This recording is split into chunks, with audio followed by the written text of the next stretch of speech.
Bienvenue.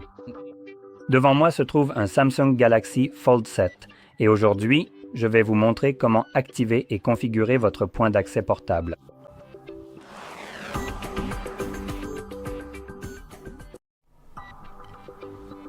Pour commencer, nous allons faire glisser notre doigt vers le bas depuis le coin supérieur droit de l'écran. Puis dans cette zone, vous devez à nouveau faire glisser vers le bas et trouver le bouton de point d'accès mobile qui se trouve ici pour moi.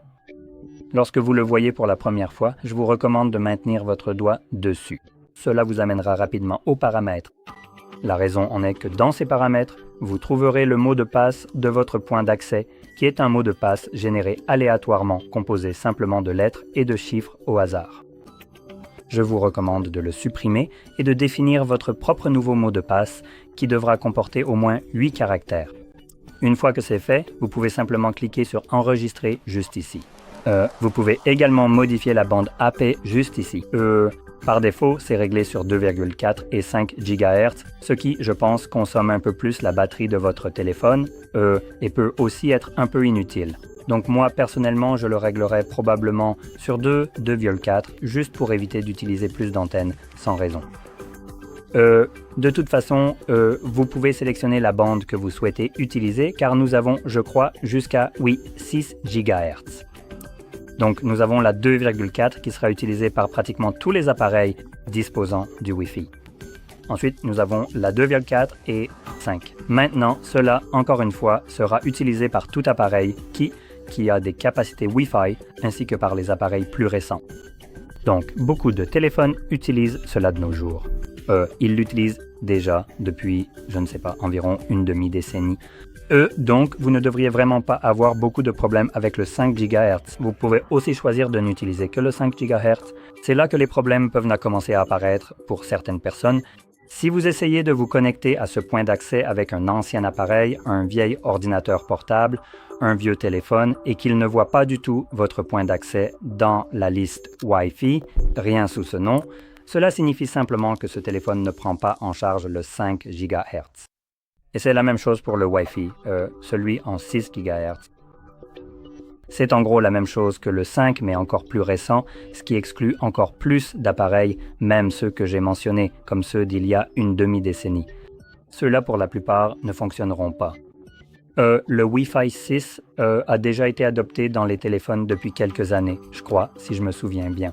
Mais encore une fois, tout ça concerne principalement les appareils haut de gamme et les appareils de milieu de gamme se contenteront simplement du Wi-Fi 5 qui, de façon absurde, sera appelé Wi-Fi 6. Le 6 GHz ici est en fait spécifiquement nommé Wi-Fi 6E. Ça peut prêter à confusion parce que pourquoi utiliser la logique? Donc le Wi-Fi 5 GHz s'appelle en réalité Wi-Fi 6 et le 6 GHz c'est 6E.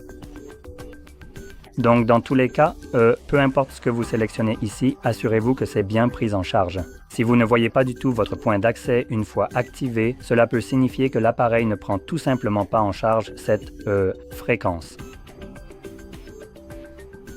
Donc il vous affiche aussi ce message. Quoi qu'il en soit, on va cliquer sur « Enregistrer ». Maintenant, une fois que tout est configuré, retrouvons à nouveau le bouton d'activation. Cette fois, je vais simplement appuyer dessus et voilà. Et c'est activé maintenant. Maintenant, le point d'accès consomme davantage la batterie de votre téléphone. Donc, lorsque vous avez fini de l'utiliser, vous pouvez retrouver ce bouton d'activation et appuyer dessus à nouveau pour le désactiver.